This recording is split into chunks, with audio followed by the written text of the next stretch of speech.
La tournée statutaire du préfet du Borgou a permis de faire le bilan des réalisations de l'équipe municipale de Parakou. C'est un exercice qui répond aux exigences des tests de la décentralisation. Le bilan dressé par le secrétaire exécutif de la mairie a pris en compte les domaines de gouvernance locale, les finances et l'économie, puis autres thématiques. Qu'il me soit permis, au nom du conseil municipal, de vous remercier très sincèrement, Monsieur le Préfet, pour tout ce que vous êtes et que vous faites pour la commune. Merci une fois pour avoir choisi de lancer cette importante activité statutaire par notre cité, la cité des Koubourou. En effet, la présente séance nous donne l'occasion d'échanger avec vous non seulement sur les facteurs de succès, mais aussi sur les difficultés qui ont entravé le bon fonctionnement de l'administration municipale.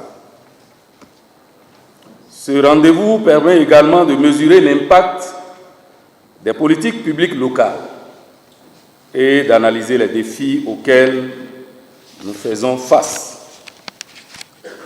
Les citoyens de Parakou aspirent à un environnement de vie meilleur, à des services publics efficaces et à un cadre de vie agréable. Pour répondre à ces attentes, nous devons contribuer à renforcer notre gouvernance, à améliorer notre gestion financière et à promouvoir des politiques publiques qui répondent aux besoins.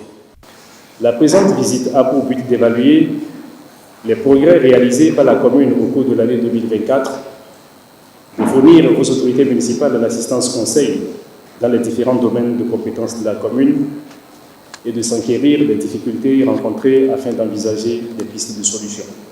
Ainsi, nous aurons à échanger autour d'un certain nombre de thématiques dont les plus importantes portent sur la gouvernance administrative, financière et économique, qui sont les domaines les plus déterminants dans l'appréciation des performances économiques.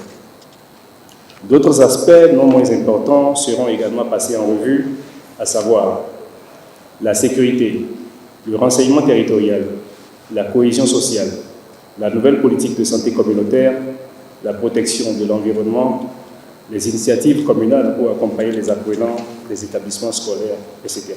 Le maire, en tant qu'organe également, produit régulièrement ses rapports d'activité qu'il fait valider par le conseil communal.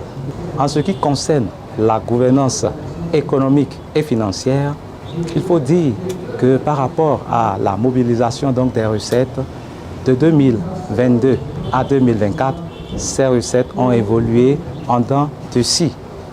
De 1,4 milliard en 2022, nous sommes passés à 2,1 milliards en 2023 et en 2024, nous espérons pouvoir atteindre les 2 milliards. C'est vrai que pour l'instant, nous n'en sommes pas à ce niveau, nous sommes pour l'instant à moins d'1 milliard, mais nous espérons le paiement de certaines recettes qui ont été payées en ligne. Et avec l'obtention donc de ces recettes et du trimestre à venir, je crois que les efforts conjugués des uns et des autres pourront nous permettre d'atteindre le niveau de l'année passée. La lecture, c'est d'abord la toute première clé de l'acquisition de la notion, de l'acquisition du savoir. On peut citer beaucoup de bienfaits de la lecture. D'abord, en première position, la lecture nous permet de se divertir et de se faire plaisir. Tout comme le sport. Lorsqu'on prend le sport, par exemple, on fait du bien à l'organisme. Et on se divertit aussi par le sport. Peut-être, il y a beaucoup, lorsqu'on parle du sport, il y a peut-être l'exemple du football, tout ce qui a rapport avec le sport. De la même manière, la lecture aussi nous permet de se divertir et de se faire plaisir. Ça va te permettre d'oublier un peu le stress du moment à l'instant là. La lecture nous permet de faire quoi? De développer notre mémoire. Lorsque tu prends un livre par exemple pour lire, cela nécessite beaucoup d'attention. C'est-à-dire tu vas rassembler beaucoup de notions, beaucoup d'informations d'abord avant de comprendre ce que tu lis. Tu prends peut-être un roman, avant de comprendre, tu vas lire, rassembler beaucoup d'informations avant de comprendre.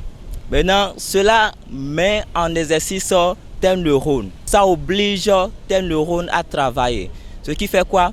Ce qui te pousse à commencer par garder peut-être ce que tu lis pour l'instant là.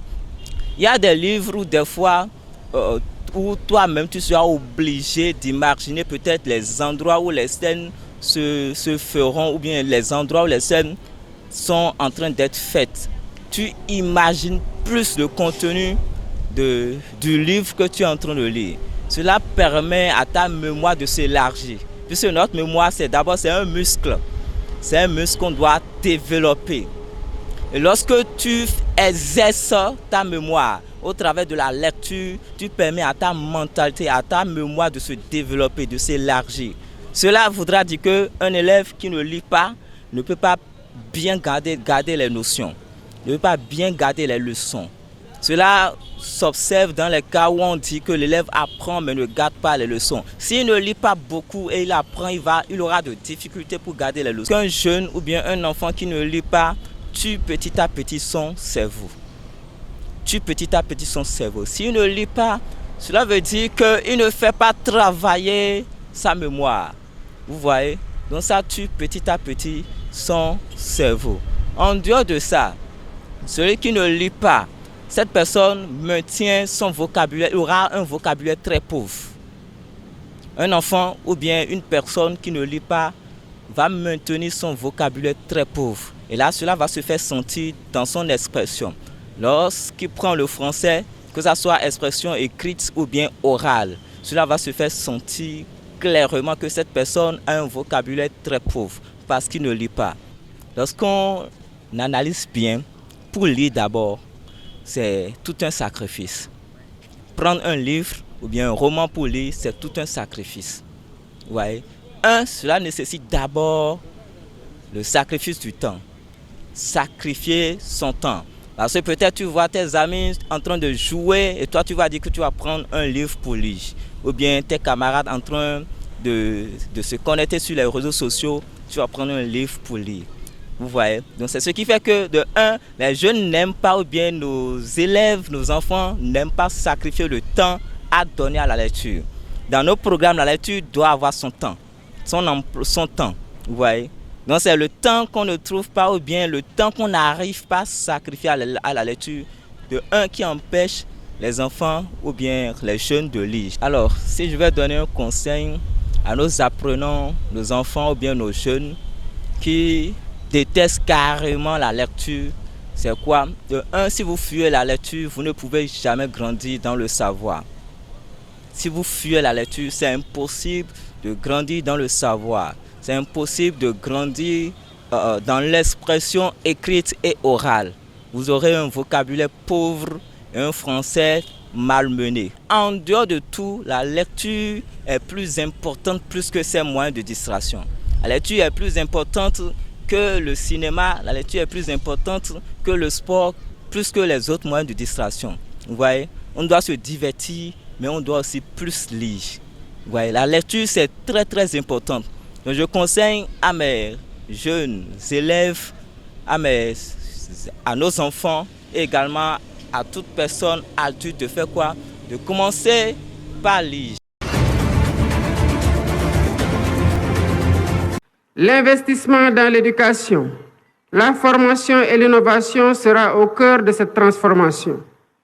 Nous mettrons en place une politique éducative de qualité pour tous, ainsi que des réformes visant à offrir à chaque Sénégalaise et à chaque Sénégalais des opportunités égales, quel que soit son lieu de résidence. La réforme foncière permettra une répartition des terres, tandis que le système de santé sera modernisé pour garantir à tous un accès équitable à des soins de qualité, en particulier dans les zones rurales. En outre, un système national d'assurance maladie sera instauré pour protéger chaque citoyen des aléas économiques et sociaux, réduisant ainsi les inégalités. Le Sénégal de 2050 sera porté par une jeunesse compétente, dynamique et préparée pour répondre aux défis du monde moderne. Ce capital humain de qualité sera l'un des piliers de notre compétitivité économique. Le quatrième axe concerne la bonne gouvernance et l'engagement africain. La refonte de nos institutions est indispensable pour servir au mieux les aspirations de notre peuple. Nous combattrons durement la corruption et nous réformerons l'administration pour en faire un levier puissant au service du développement. Ce processus de gouvernance renforcée garantira une gestion rigoureuse de nos ressources, assurant que chaque action entreprise contribue à l'atteinte de nos objectifs collectifs. Notre engagement panafricain sera également réaffirmé avec un renforcement de la coopération avec nos pays frères. Convaincus que l'avenir de notre continent repose sur l'intégration régionale et la solidarité, des clivages politiques, qui appellent l'engagement de chaque Sénégalaise et de chaque Sénégalais. D'où mon attachement particulier à son appropriation, à son enrichissement et à sa vulgarisation par une communication adaptée auprès de toutes les forces vives de la nation. L'agenda 2050 s'adresse autant aux Sénégalais d'aujourd'hui qu'aux générations futures. C'est une vision pour un Sénégal qui n'aspire pas seulement à participer au monde de demain, mais à y jouer un rôle majeur, à être un acteur de premier plan dans la sous-région et un modèle de développement pour l'Afrique. Je voudrais, à cet instant précis, adresser mes chaleureuses félicitations au Premier ministre Ousmane Sonko.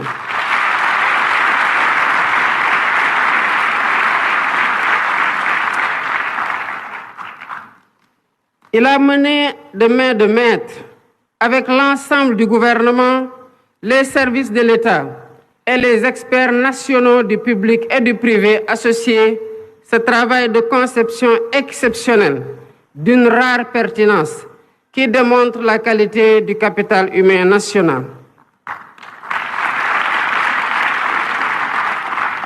Mes chers compatriotes, notre volonté ne pourra être complète que si nous avons les moyens de notre autonomie économique, monétaire, énergétique, alimentaire, mais aussi sociale et culturelle. Le chemin que nous empruntons est exigeant, mais il est le seul à même de garantir notre succès durable.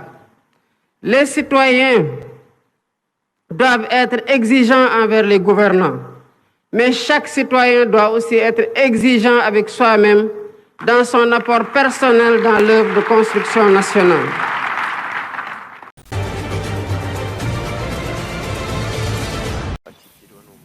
Le Rwanda se veut rassurant face à l'épidémie de Marburg.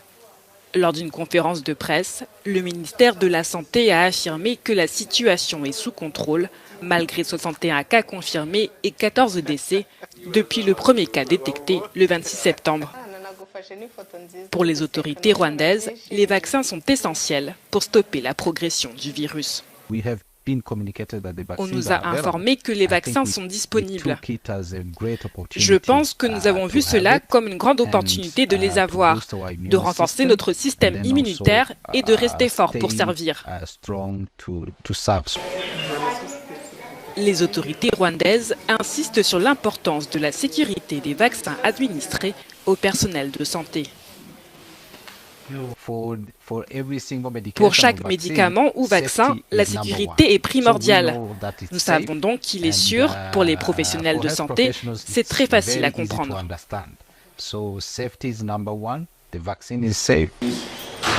Les autorités surveillent étroitement les contacts des cas confirmés. Les cas recensés proviennent d'une même chaîne de transmission, ce qui limite la propagation. Je ne m'attends pas à grand-chose. J'ai vu des gens qui ont pris le vaccin hier et avant-hier et n'ont pas eu beaucoup de symptômes. side effects from this vaccine. Le ministre rwandais de la Santé a déclaré que l'épidémie reste sous contrôle, mais que la vigilance reste de mise.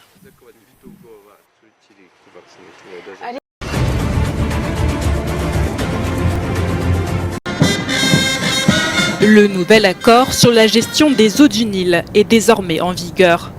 L'accord cadre de coopération sur le Nil a été officiellement entériné ce dimanche.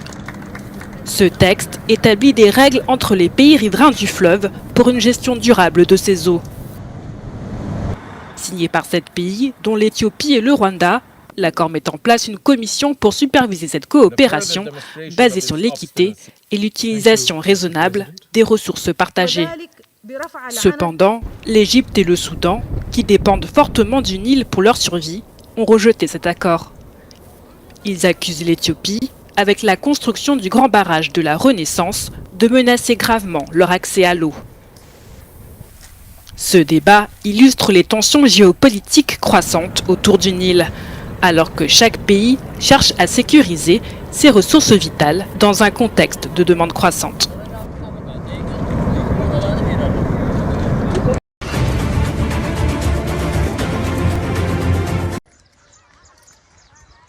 « 893 000, c'est le nombre de personnes affectées par les inondations au Soudan du Sud, les pires qu'ait connu le pays depuis 60 ans. Ici, dans l'état de Jonglei, 375 ménages se sont retrouvés sans abri après que de fortes pluies ont inondé 4 quartiers du centre-ville. À cela s'ajoute la situation sanitaire. Selon ce chef communautaire, les eaux de crue sont impropres à la consommation. Cette eau est contaminée. Elle apporte la malaria, des pneumonies et d'autres maladies invisibles. Il n'y a pas de médicaments à l'hôpital. Seule la clinique nous sauve. Mais si vous n'avez pas d'argent, vous ne pouvez pas vous faire soigner. Dans ces conditions, de nombreux enfants ont perdu la vie. Nos femmes font des fausses couches et d'autres personnes âgées sont mortes dans l'indifférence totale du gouvernement. La région du Sud est l'une des plus grandes zones humides au monde. Ses habitants y vivent au rythme des inondations qui varient en fonction des pluies et de la montée des eaux du lac Victoria, situé en amont, en Ouganda. Aujourd'hui, seules des digues de fortune protègent les habitants de la submersion.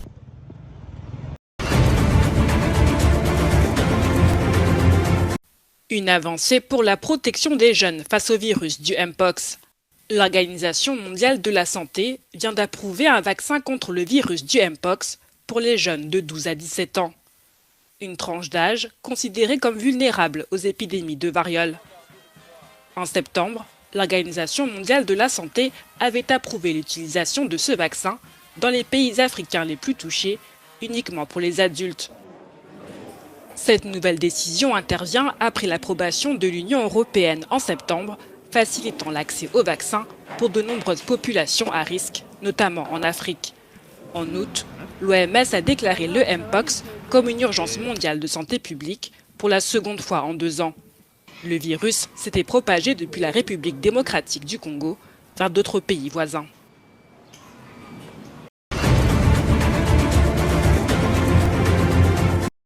Enough is enough.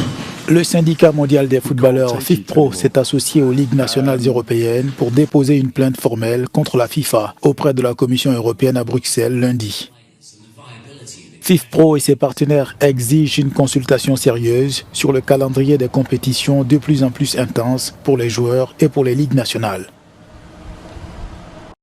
Les syndicats de joueurs et les ligues tentent de dialoguer avec la FIFA depuis de très nombreuses années. Je pense que nous avons envoyé 20 lettres par l'intermédiaire de notre organe représentatif, l'Association des ligues européennes ou l'Association des ligues mondiales. Plus de 20 lettres à la FIFA sans aucun résultat concret. Nous sommes donc dans une situation où nous n'avons pas vraiment le choix. L'action en justice est maintenant la seule option, vraiment. La semaine dernière, la justice a déclaré non conforme aux droits de la concurrence en Europe certaines règles du système de transfert de la FIFA à l'issue d'un procès de 9 ans intenté par l'ancien joueur Lansana Diarra.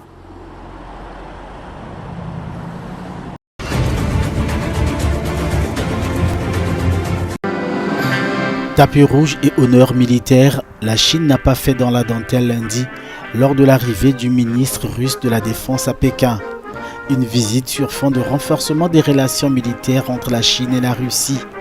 Les deux pays veulent en effet accroître leur capacité de défense. Les relations amicales entre la Russie et la Chine conservent une forte dynamique de développement. Nous sommes déterminés à mettre en œuvre tous les accords conclus au plus haut niveau. La coopération militaire russo-chinoise est un élément important du renforcement des capacités de défense et du maintien de la stabilité mondiale et régionale. Le ministre chinois de la Défense est allé dans le même sens. La Chine et la Russie avaient un désir commun de promouvoir la coopération militaire, a-t-il déclaré.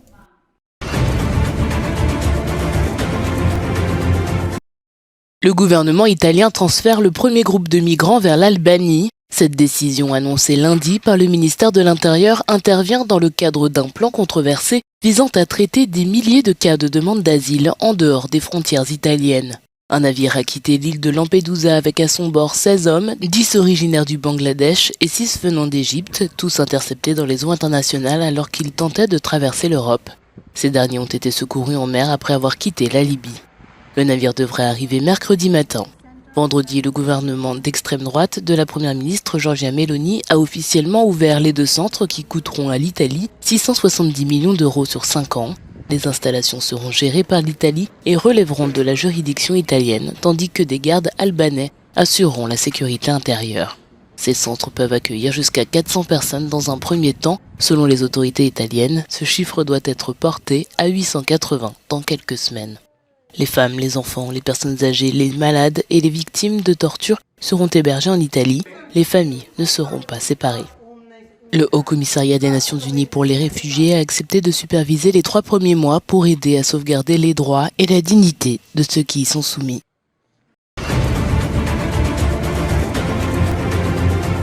C'est désormais dans cette tente de fortune installée sur une artère de Beyrouth, la capitale libanaise, que cette femme doit vivre avec sa famille. Tout comme elle, plusieurs autres femmes ont été forcées de quitter leur foyer alors que l'armée israélienne intensifie ses opérations contre le Hezbollah. Nous savons que lorsqu'un conflit éclate, les femmes enceintes perdent souvent le système de soutien sur lequel elles comptent pour bénéficier des consultations prénatales appropriées, passer les examens dont elles ont besoin en cas de complications et bien sûr accoucher en toute sécurité. Le fait que nous ayons déjà été témoins d'un cas très grave comme dans les rues de Beyrouth nous indique que le phénomène est répandu au Liban. Nous devons donc nous assurer que les femmes enceintes disposent des services essentiels dont elles ont besoin pour mener à bien leur grossesse et accoucher en toute sécurité. Les enfants ne sont pas logés à la meilleure des enseignes. Alors que 400 000 d'entre eux ont été déplacés en 3 semaines selon l'UNICEF, ils peinent à poursuivre leur scolarité en raison des violences. Aujourd'hui, 1,2 million d'enfants sont privés d'éducation. Leurs écoles publiques ont été rendues inaccessibles, ont été endommagées par la guerre ou sont utilisées comme abris. En sus de ce qu'il a traversé, ce pays risque d'enregistrer une génération perdue. Une génération en danger. Rien qu'au cours des 3 dernières semaines, en effet, plus de 100 enfants ont été tués, alors que plus de 800 autres ont été blessés, selon l'UNICEF.